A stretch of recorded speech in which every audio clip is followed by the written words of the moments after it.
let me welcome Professor Sabine Jeschke, who's basically the perfect speaker for this conference. You know, as INAM, we bring together players from various sectors, from the corporate world, from the universities, from the startup world, from investors, from the public sector. And if I look at the CV of Professor Jeschke, I find all these aspects in there. And therefore, when I was looking for a keynote speaker for this event, actually there could have only been one that fitted so well into this kind of description. So without further much ado, I'd like to ask on stage Professor Jeschke, and she'll be talking to us about 5G and beyond. Thank you very much. Oliver, thank you so very much. Let me see if I can come up to your expectations, being the excellent speaker today. Thank you. With some water, please. So, ladies and gentlemen, happy to be here with you today.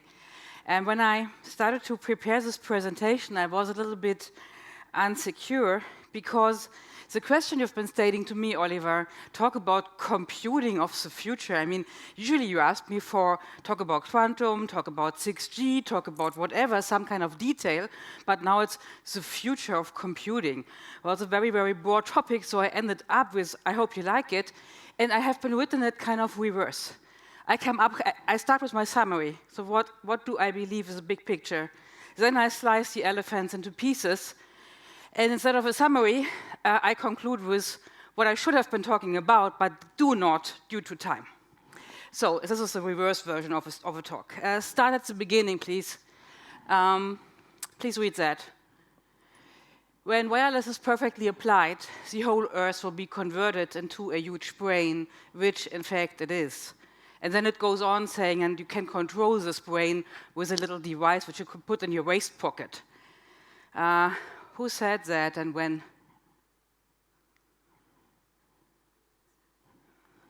It could be the Handelsblatt of today, but was not.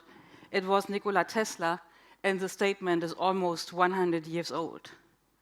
So this was for the first time that somebody, I have to point it here, somebody understood that connecting things leads to some kind of a brain, and therefore to some kind of intelligence. There were a lot of other authors like Norbert Wiener, cybernetics, and people doing ubiquitous computing, embedded systems, and perhaps the next big thing or big step was Kevin Ashton, who said more or less the same thing. If I connect anything, then I start to understand the world. So this is a short version of what he really said. And he came up with the term Internet of Things, and already now this is quarter of it. It's 25 years old, this term. I believe that the Internet of Things, we have been doing a lot of progress here. We are not yet finished with realizing it. So it is, in a way, it's still the big picture. To some degree, we have been solving it. To some degree, we have not. But I never actually liked the term for two reasons. Things, sorry, I'm not a thing. I believe in a future where independent of am I a biological intelligence or technological intelligence, where we see a seamless connection between a lot of different systems which have more or less intelligences in different ways. So things focuses a little bit on objects. And second, the Internet of Things focuses on connectivity, but there's so much more. The computing of the future is not just connect things. And therefore, I asked my best friend to kind of further develop this coin. I told him my criticism, and I asked him to come up with something better. You know who am I talking about?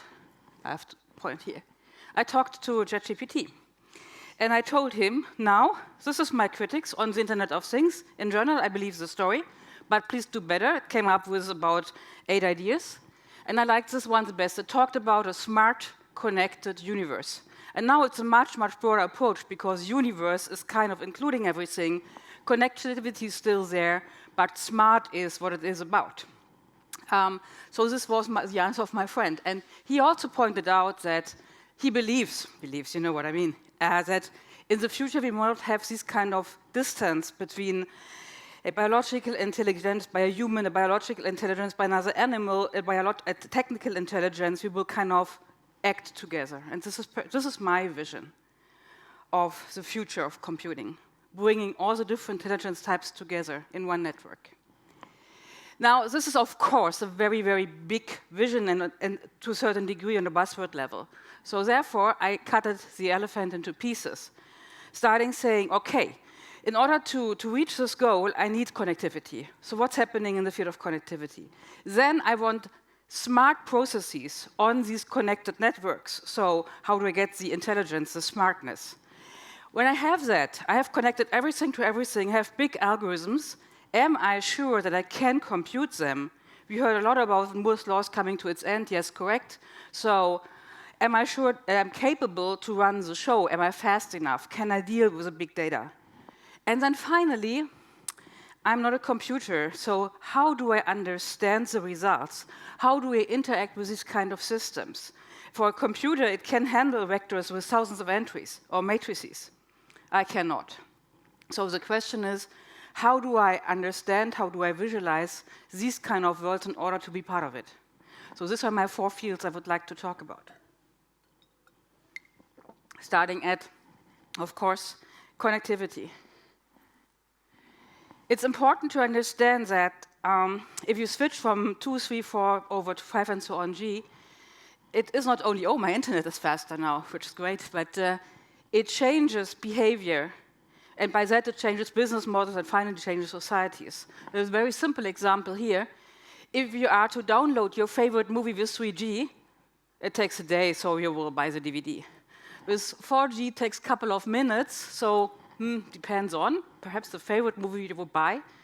But with 5G, the download is so fast that it feels as if the movie is already on your computer, even if technically spoken, it is of course not. And therefore, in this situation, you usually do not buy the DVD any longer. We see other shifts in the paradigm, and this is perhaps the most important one for the autonomous systems. If I ask you to program an autonomous car, and assume for a second you did it, okay, you have all the algorithms, your car can drive autonomically. Where would you put the computer to run the show, given that you are living in a 3 or 4G universe? Well, hopefully in the car, because the latency time up to some kind of cloud and down again is way too long, so for a full breakage system would never work. Same question, why with 5G, 6G? Now the question, or the answer at least, may be different, because now with 5G and then with 6G, latency times get so short. And on the other hand, I mean, if you do your computation in the cloud, you're not restricted to some kind of little computer you can have in your car. So, of course, there is a latency time, so you lose a little bit, but you gain a lot because you can use the computer which is best suited to run all your different algorithms. You can use as much computational power as you want. And therefore, it will be for the first time that we see intelligent systems which kind of split between body and brain. The only intelligent systems so far we know are biological systems, and we are kind of integrated. And for ethical reasons, with the brain link, we could kind of disintegrate, but I don't believe that we're going to do that, at least not for the next 5, 10, 15 years or so. So we will see systems which are very powerful, which gain intelligence because they are simply capable of splitting themselves up in body and brain. And then the brain is kind of a breathing system. It uses as much computational power as it needs, not limited to kind of one hardware. And this is important for autonomous cars, trains, planes, drones, everything which walks around, runs around, rolls around, for all the autonomous systems, in particular for the smaller ones, because, I mean, I can put a big computer in a train if I really wanted to, but then if it comes to a small drone, I cannot any longer. The next big thing we will see in connectivity is LEOs, so low orbit satellites, low Earth orbit satellites. We already see them right now. I mean, Starlink is one of the networks in the LEO section. And we know already what big influence these kind of LEOs have in the military situation in the war between Russia and the Ukraine. We will see next year a lot of new projects. The most important one on the commercial side is probably the Kuiper's project from Elon Bezos' Amazon, was going to send up about 3,000 satellites in a couple of just 2 or 3 or so years, starting in 2024. There are other projects. OneWeb was a bit delayed due to Corona, but speeding up now. We know about Japan. We know about China. We know about US. We will see commercial networks, which will be held in hands of a company like Kuiper or Starlink. We will see military networks. And this is only a very, very small fraction of what we are going to see in the next years. And it's not only that there is now a next or another technology adding to 5G, 6G. These networks, in a certain way, are totally different because they are much more reliable in a certain way. I mean, if you take our connectivity situation today and try to make a picture, then you have, old fibers and copper lanes in the floor, in the earth, somewhere, different types of antennas, over 30 and 40 years, LTE carrying 5G, different frequencies in all the nations, and perhaps even in different nations, different frequencies for the same thing. And it's a zoo grown over 30, 40 and more years. And what's happening now is that you put up a hardware which is more or less homogeneous, a software which is more or less homogeneous, middleware, all the components. So you put up a kind of uniform network in a very short time frame, meaning that there's no age difference between the first and the last one, or not a lot of. And this kind of uniform, coherent network will lead to much more something like what the people from this field call for deterministic networks. Right now, they are not deterministic at all. All the time, a package of data is waiting in front of a knot. So all the numbers we are telling, signal takes this time, is just a statistical data, it's not precise. But this is going to change, at least to a certain degree, because with this kind of uniform networks, which produce the same signal all over the world, it's not like, okay, here I have internet and there I have it not. With this concept, once all the satellites are in Earth, we have the same network strength overall. And homogeneous. I mean, today, if your patient is in Europe and one of your surgeons is in Boston and the other one in Tokyo, you cannot operate. The idea is that with this kind of system, 6G, but also with this kind of systems, you can coordinate, synchronize the actions and therefore the movements. Last slide for connectivity is, of course, it will not be either 5G, 6G, or satellite. We will see them in combination, as always. So sometimes using them together in order to enhance bandwidth. But we will also kind of see them as separate layers, like, okay, I do everything with 5G, 6G, I do the same thing with the satellites, and I connect both results. If they are equal, then it's fine. If not, I have a problem. So we're going to start to use one as a security layer for the other one. With that, let me switch over to artificial intelligence, which is actually my main field in research. And this slide here, AI has finally arrived in everyday's life.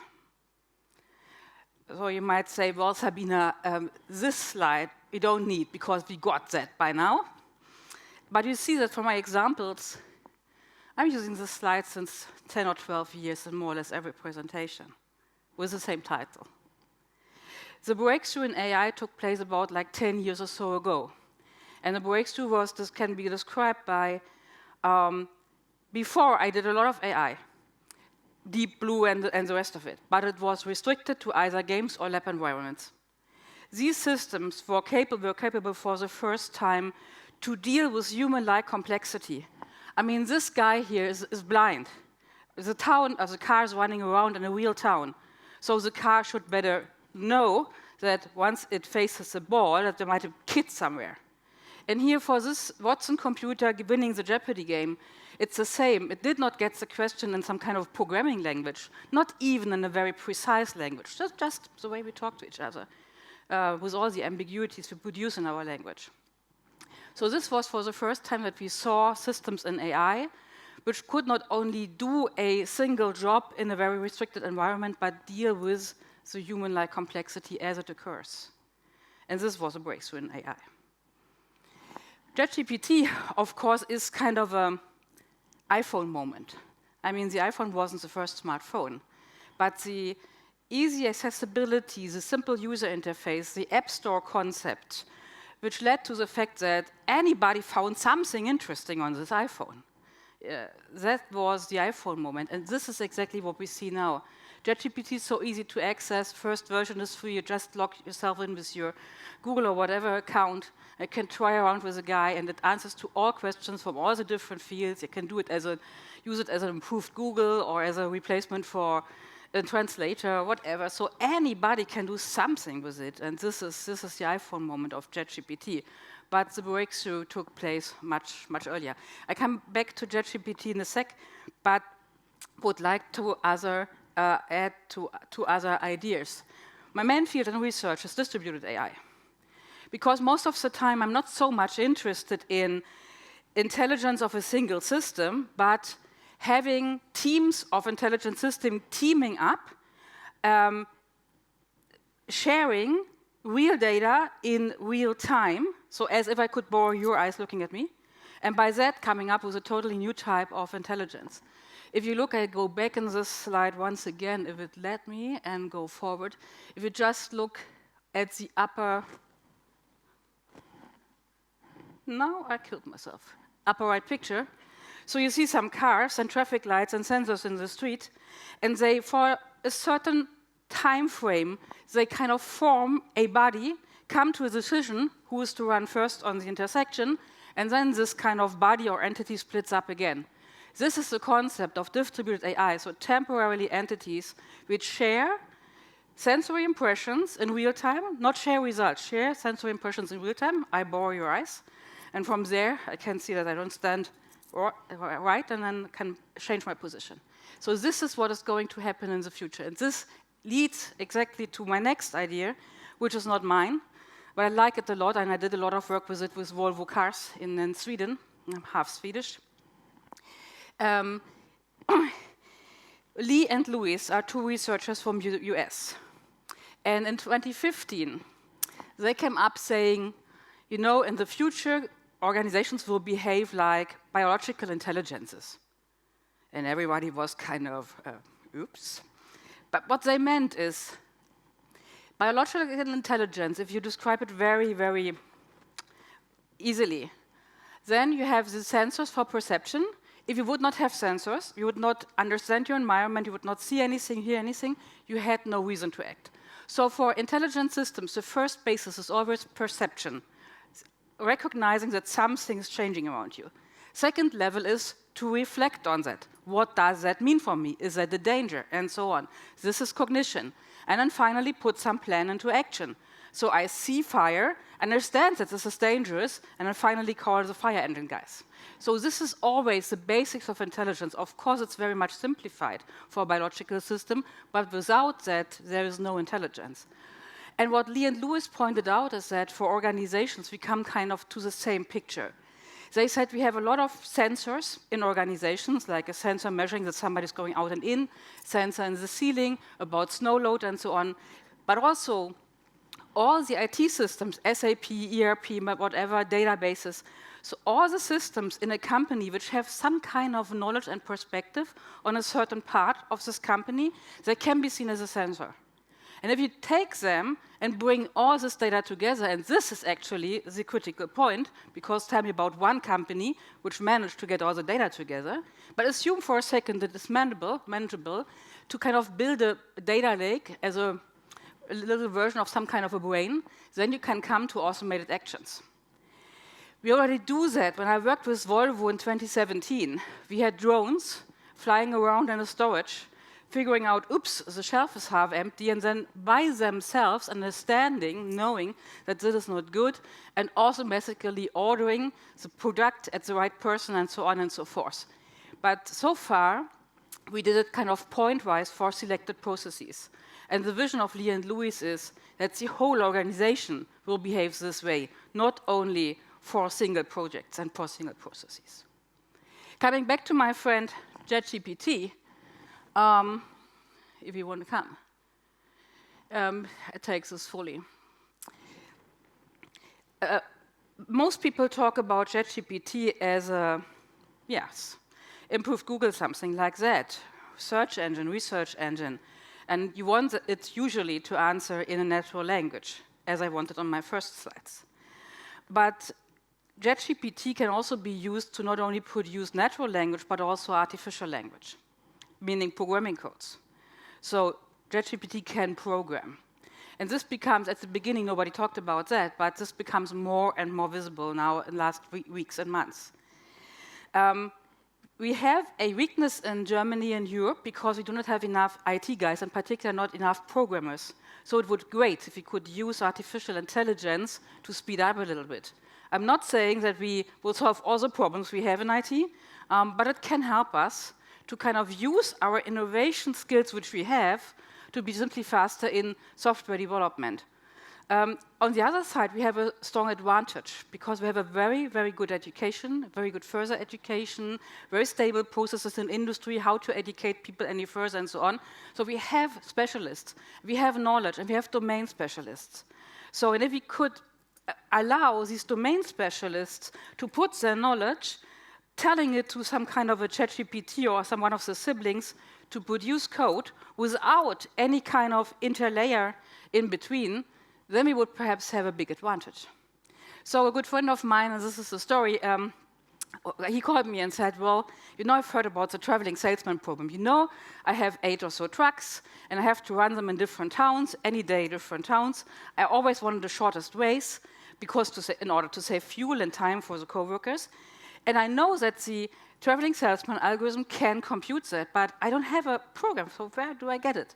Well, I said, well, you talk to ChatGPT, tell him exactly the same story, and tell him to program it in C just to make things easy. And it could also have been Python or something, and it came up with a very nice code. I tried it, it worked. So together, it took us 10 minutes. I can program. I could not have done it in 10 minutes. I went on with my experiments after that, and told ChatGPT, you know what, guy, do the same thing, but in Qiskit. Now, in this room, you know what Qiskit is. In every other community, nobody knows. It's a programming language for quantum computers, and there are not so many people around which can do that, because quantum is such a new technology. And also, a lot of code which has been produced in Qiskit so far is hidden because it belongs to companies. So there is no really big database for the poor ChatGPT compared to Python or C or whatever. But still, I got a very nice code for a quantum, for Qiskit, for a quantum computer. And I had no quantum computer around to try it, so I'm not sure if it's correct in any point. But I know enough about Qiskit to generally can tell that the code is generally okay, perhaps not in all the details so far. But then we have to see that ChatGPT is more or less a toddler. Let's see what this kid can do once it enters school. A colleague of mine, Doris Wessel, she just said in Handelsblatt last week, more or less the same.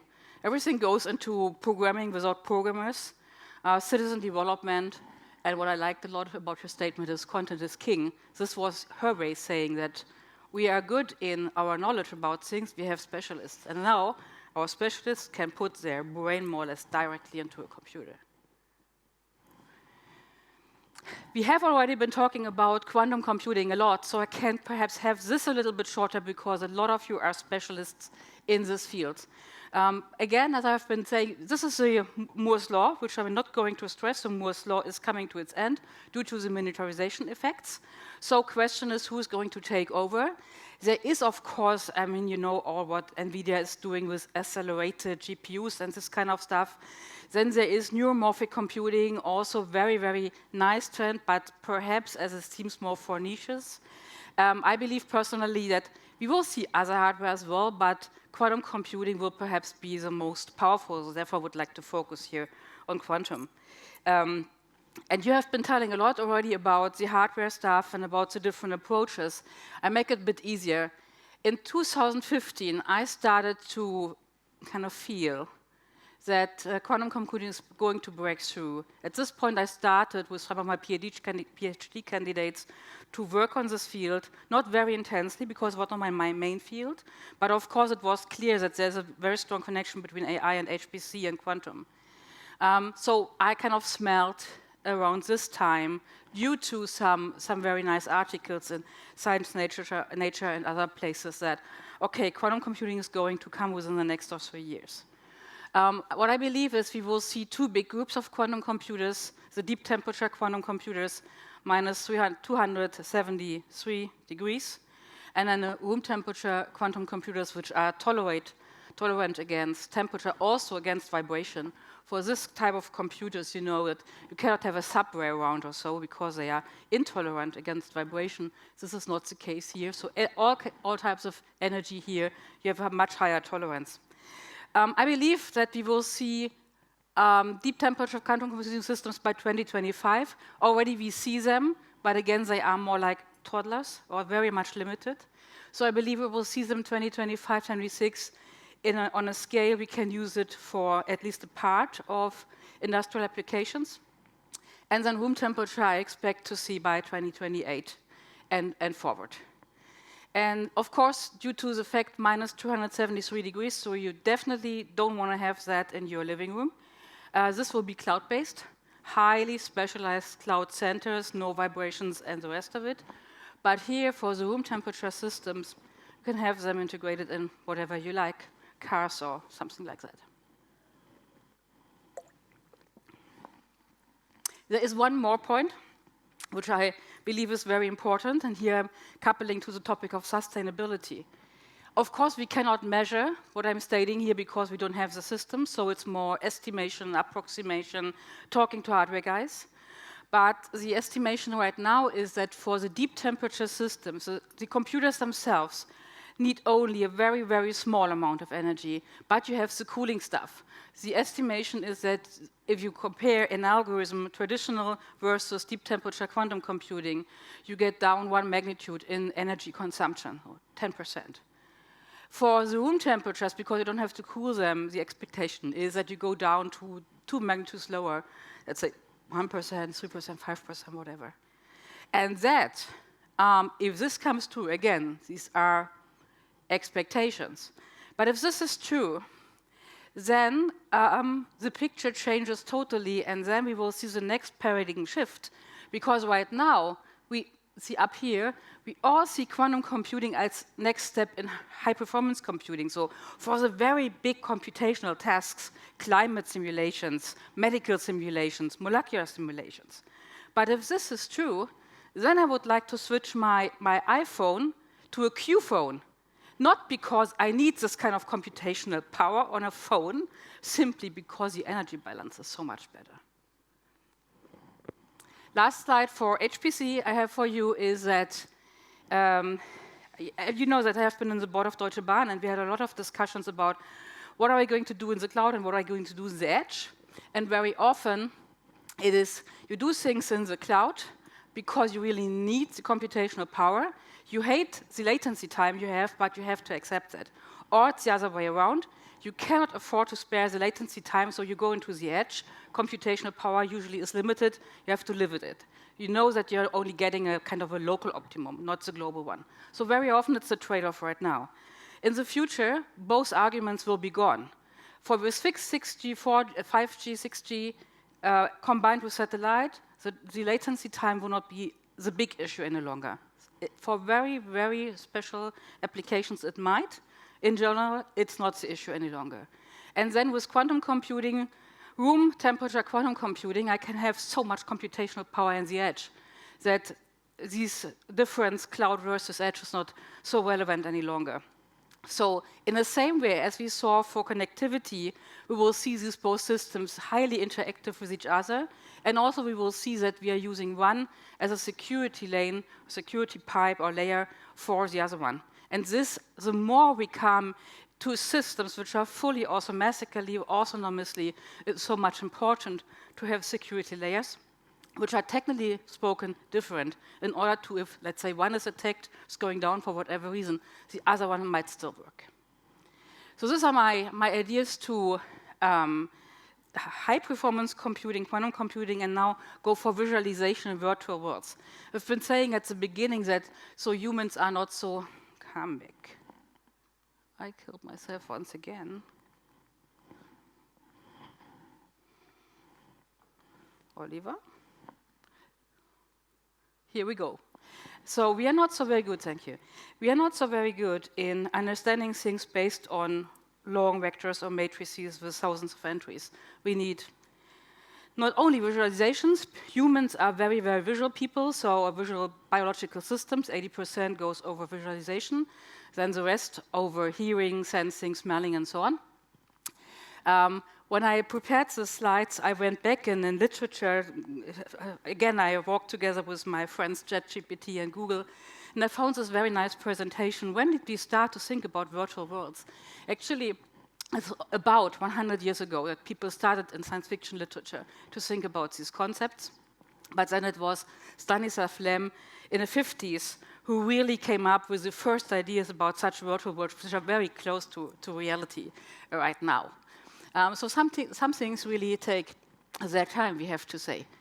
What happens, I use virtual worlds, metaverse technologies, I use it here as, synonymously, even if it's not fully correct, to simplify things. What's going to happen? A lot. This is an extra talk, but I have tried to state it in 4 pillars. With these kind of virtual worlds, I'm literally capable to put myself wherever I want to be put, in your blood vessel, or in a nuclear power plant, or wherever. So all places, whether they are dangerous or whatever, are to a certain degree accessible for me. So this is on a system level. On a tech perspective, we will come up with a much higher interoperability. In a way, these virtual worlds, because they want to integrate all the different simulations and visualizations, everything, they act as a mastermind for an interoperable simulation environment. So we will see that because everybody tries to get its simulations into this virtual world, the simulations themselves will also interact much better with each other, directly or through, the mastermind. Human factors, our way to learn and to understand will change, because now if I wanted to understand something about the inside of a nuclear power plant, I would read a book or perhaps talk to ChatGPT. But then I would have a simulation and I would try around and would see what happens. And usually, for humans in particular, for other biological systems as well, experience-driven learning is much more powerful than some kind of learning by repetition.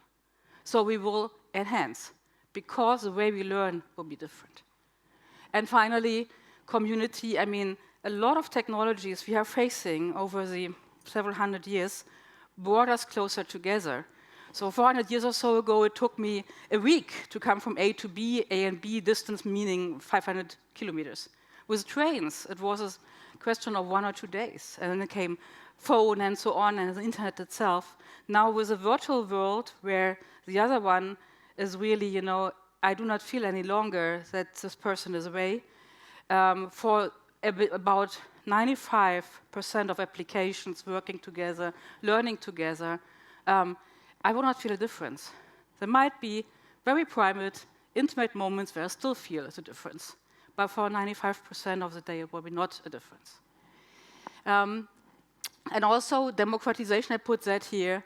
I mean, with the internet itself, you remember that perhaps when you were a very small child, there was perhaps not a Wikipedia around, and perhaps you had to ask your parents to bring you to a library or so to read a Brockhaus if you had to prepare something for school. This is not a question any longer due to the Wikipedia. And this is not only not a problem for us, it's also not a problem for people living in other places where perhaps education is harder to get, as in Europe and in Germany. So democratization enhances over the internet layers, and also the Internet of Things, or the smart connected universe, will enhance the possibility of democratization. It does not work by its own. I mean, but in general, it enhances the possibilities. With that, I have two more points here to add. This is from R.C. Little. I like it because they are pointing on the internet, or the, where do we put it, the industrial metaverse, so the aspect of how can we use the metaverse in industry. And they came up with the idea to say, well, for the first time I understand how my digital twins could work. Because what we do in industry is we try to come up with digital twins with real representations, physically correct representations of real objects. And we bring all the different simulations and so on together. And then it's the question, okay, and now? I mean, how can I handle this thing? How can I do experiments in real time with this thing? How do I really bring the potential of a digital twin into action? And the answer of RDL was clearly that this is a metaverse technology related. Now, final for slides for elephant number 4. This is Gardner, because I asked myself, well, I've been hearing a lot about the metaverse technologies in particular, 21, 22, and then it slowed down a little bit. So, what's up here? Is it really going to happen? I believe it's a typical Gardner hype cycle. I mean, it always gets up and slows down, and then it gets ripe. The answer of Gardner is what we see right now is that we use existing technologies to realize the virtual worlds, the metaverse technology, and this works to a certain degree, but not fully. This is more of evolutionary. But from about 2025 or so, we will see new technologies which are specialized to realize the vision of the metaverse. So this will be much more disruptive phase here. And then, of course, I mean, even if the result will be pretty good, there's always something you could do better. And this phase of ripeness will perhaps start about like 5 years later. So this is Gardner's estimation on the 3 cycles of development of the metaverse technologies. Now, I'm done with my elephant and my 4 areas. If I had a longer speech, which kind of areas would I have added to this slicing of the elephants too? I would have talked about green computing, because, I mean, in particular, everything related to infrastructure leads to questions of greenness. Take Germany. If you would like to have a full-blown 5G network, with the frequencies we are using for that, you have to have an antenna every 500 to 1,000 meters. And this is a lattice, right? It's not a line. So compute that and think about how much concrete you would need for that, and you see the problem. So the infrastructure for the whole idea and the greenness and sustainability is a big issue. There are ideas, but it's a big topic. And the second big issue is the security. I have been mentioning that through using, for example, 5G, 6G and satellites in redundance, I can enhance security. And of course, the better my AI gets, the better the results are, so I can use it to enhance security. But there is a downside as well. If everything is connected to everything, then a single illness hitting me is a pandemic, which leads to totally new approaches in the field of cybersecurity. So this is now my summary in the last slide. So you see my idea of, or JetGPT's idea of the smart connected universe. You see my 4 pillars I have been talking about, the other 2 I have not been talking about, and you see a lot of space which is open for you. Thank you so very much.